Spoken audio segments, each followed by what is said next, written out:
हरिः ओम श्री गुरुभ्यो नमः हरिः ओम श्लोकं 13 तत्र वा तव पथेथ वा वसन् प्राकृतप्रलय येति मुक्ततां तत्र वा तव पथे अथवा वसन् प्राकृतप्रलय येति मुक्ततां स्वेच्छया खलु पुरा विमुच्यते संविभिद्य जगद् अण्डमोजसा स्वेच्छया खलु पुरा विमुच्यते संविभिद्य ജഗദണ്ഡം ഓജസ. ഇതിന്റെ അർത്ഥം ഒന്ന് നോക്കാം നമുക്ക്.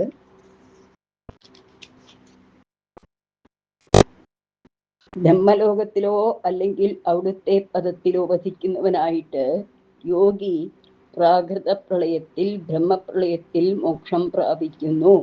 അല്ലെങ്കിൽ ഇച്ഛാനുസരണം പ്രാകൃത പ്രളയത്തിന് മുമ്പ് തന്നെ തൻ്റെ യോഗബലം കൊണ്ട് ബ്രഹ്മാണ്ടം വളർന്നിട്ട് മോക്ഷം പ്രാപിക്കുന്നു. ഒരു യോഗി എങ്ങനെയാണ് മോക്ഷം പ്രാപിക്കുക?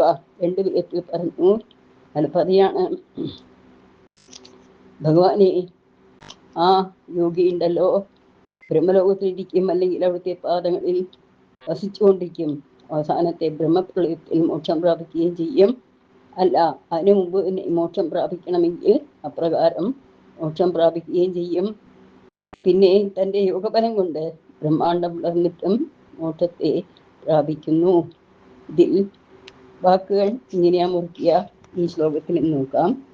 തത്ര വാ തവ പദേ അഥവാ വസൻ എന്നാണ് വായിക്കേണ്ടത്. പക്ഷേ ഇങ്ങനെ തന്നെ വായിച്ചാൽ മതി എന്നാണ് മഹാത്മാക്കൾ പറയുന്നത്. തത്ര വാ തവ പദേ അഥവാ വസൻ അങ്ങനെ വായിച്ചാൽ മതി. പ്രാകൃത പ്രളയ ഏതി മുക്തതാം സ്വേച്ഛയാ ഖലു പുരാ വിമുച്യത്തെ സംവിഭിദ്യ ജഗത് അണ്ഡം ഓജസ. 3 വാക്കാണ്. അതാണ് ജഗദണ്ഡമോജസ എന്ന് പറയാൻ കാരണം. കഴിയുന്നത് ജഗത് അണ്ഡമോജസ എന്ന് വായിക്കുന്നതായിരിക്കും നല്ലത്.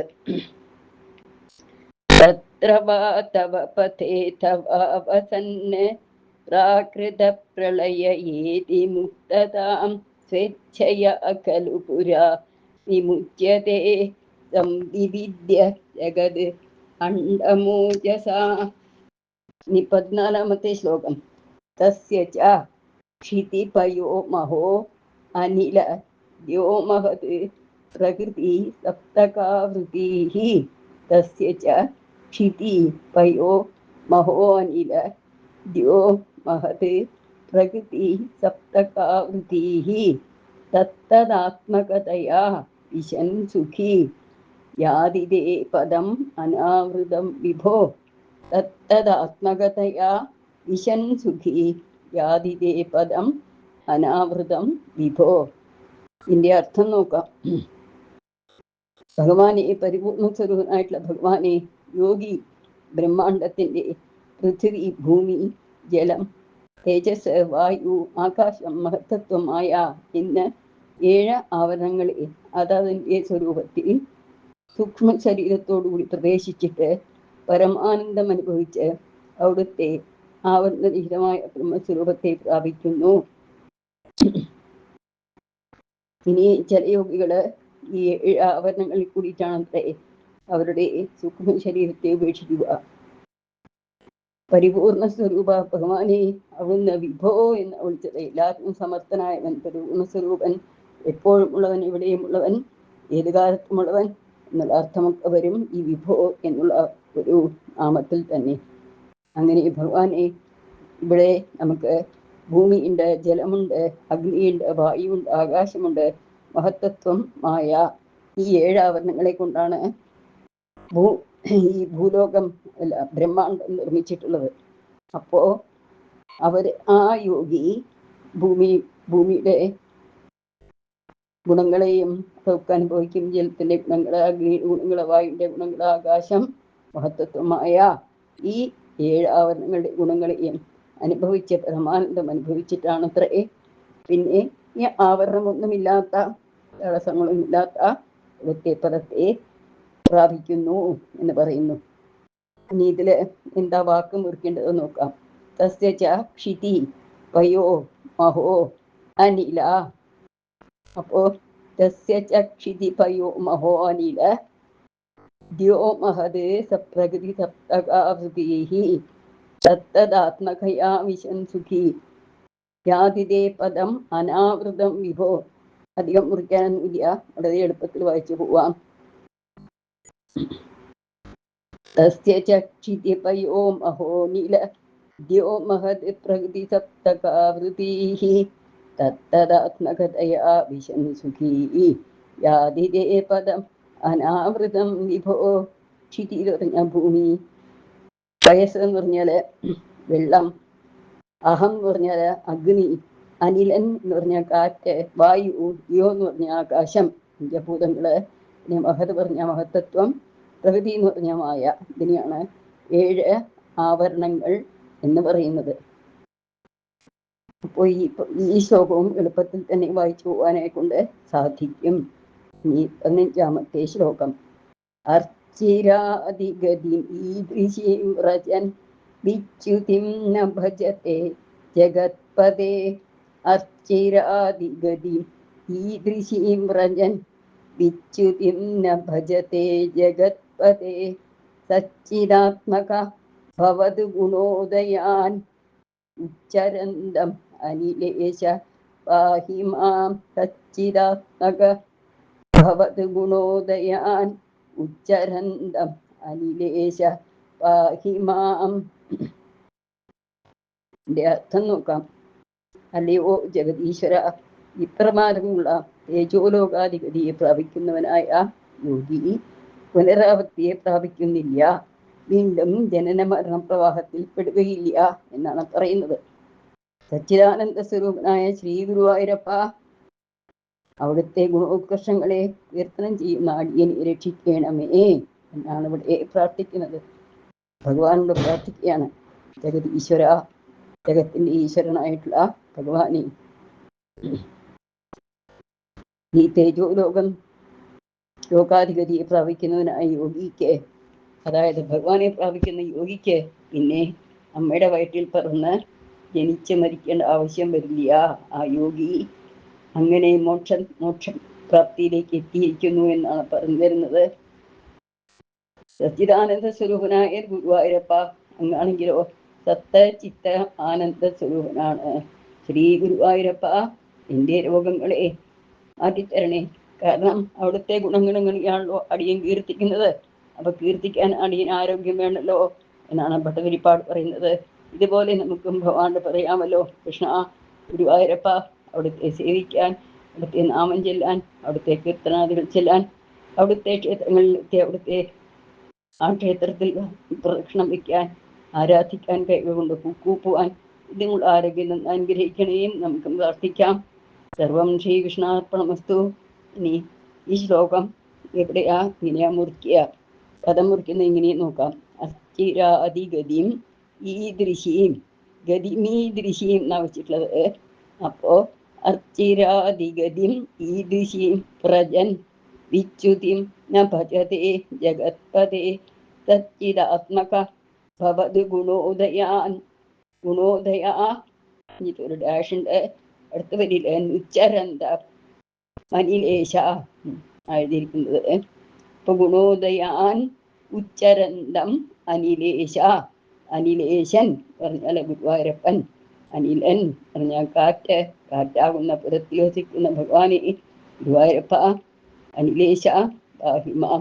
പാഹി പറഞ്ഞ രക്ഷിക്കണേ, മാം പറഞ്ഞ എന്നെ രക്ഷിക്കണേ ഗുരുവായൂരപ്പ എന്ന് പ്രാർത്ഥിക്കുമ്പോൾ ഇത് ഈ ദശകം ഇങ്ങനെ വായിക്കുന്ന സമയത്ത് നമ്മളും അങ്ങനെയല്ലേ വായിക്കുക. സച്ചിദാത്മക ഭവത് ഗുണോദയാൻ ഉച്ചരന്തം അനിലേശ പാഹി മാം. എന്നെ രക്ഷിക്കൂ, എന്നെ രക്ഷിക്കൂ. നമ്മൾ ഓരോരുത്തരും ഗുരുവായൂരപ്പനോട് പറയുന്നതാണല്ലോ. ഗുരുവായൂരപ്പൻ നമ്മളെയൊക്കെ രക്ഷിക്കും എന്ന കാര്യത്തിൽ സംശയം വേണ്ട. ഇനി ഇതൊന്ന് വായിച്ചു നോക്കാം. അർച്ചിരാദിഗതിം ഈദൃശീം വ്രജൻ വിച്യുതിം ന ഭജതേ ജഗത്പദേ. സച്ചിദാത്മക ഭവത് ഗുണോദയാൻ ഉച്ചരന്തം അനിലേശ പാഹി മാം. സർവത്ര ഗോവിന്ദനാമ സങ്കീർത്തനം. ഗോവിന്ദ ഗോവിന്ദ. വളരെയധികം എളുപ്പമുള്ള ട്യൂണാണ്. അപ്പോൾ ആദ്യം മുതൽ 15 ശ്ലോകം നമുക്കൊന്ന് ചൊല്ലാം.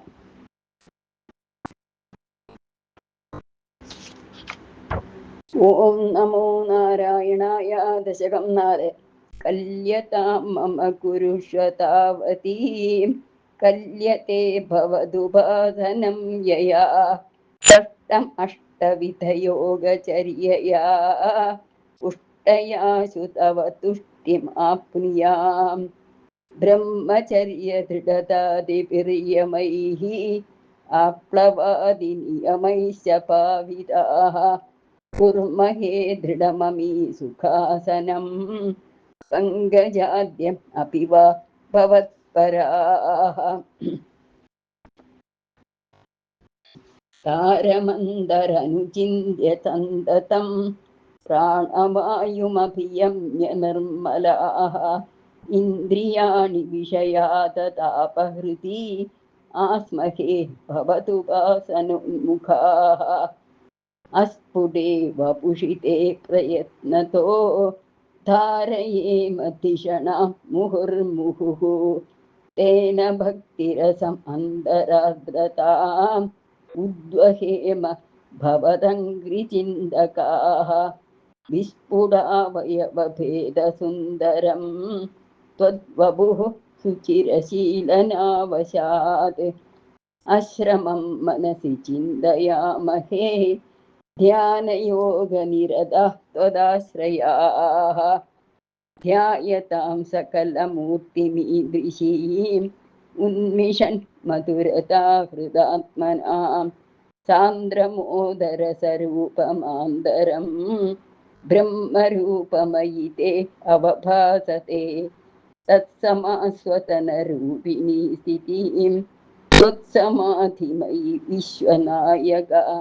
ആശ്രിതാ പുനരത പരിച്യുതൗ ആരപേമഹി ച ധാരണാധികം.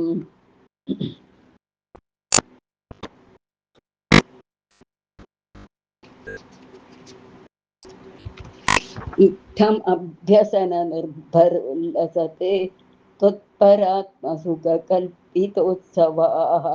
മുക്തഭക്തകുലമൗലിതാം ഗദാഃ സഞ്ജരേമ ശുകനാരദാദിവത്. ത്വത്സമാധിവിജയേതു യഃ പുനർമങ്ക്ഷുമോക്ഷരസികക്രമേണ വാ.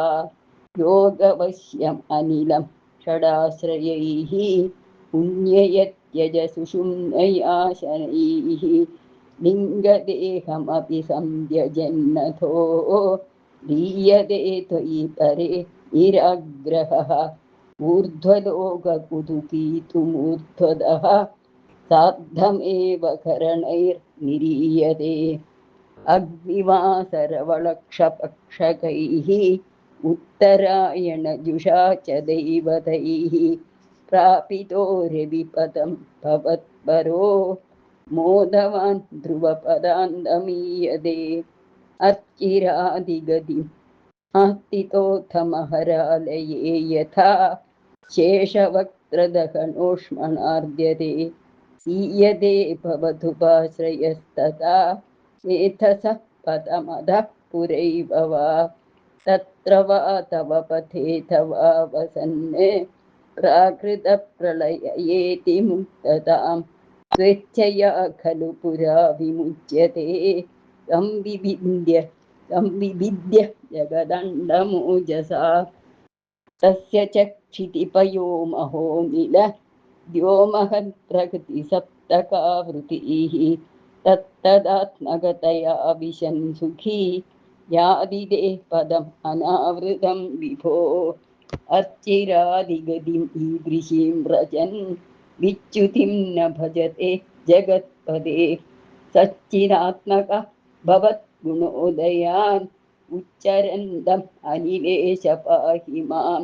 ഉച്ചരന്തം അനിലേശ പാഹി മാം. സർവത്ര ഗോവിന്ദനാമ സങ്കീർത്തനം. ഗോവിന്ദ ഗോവിന്ദ. സർവം ശ്രീകൃഷ്ണാർപ്പണമസ്തു. ഹരി ഓം.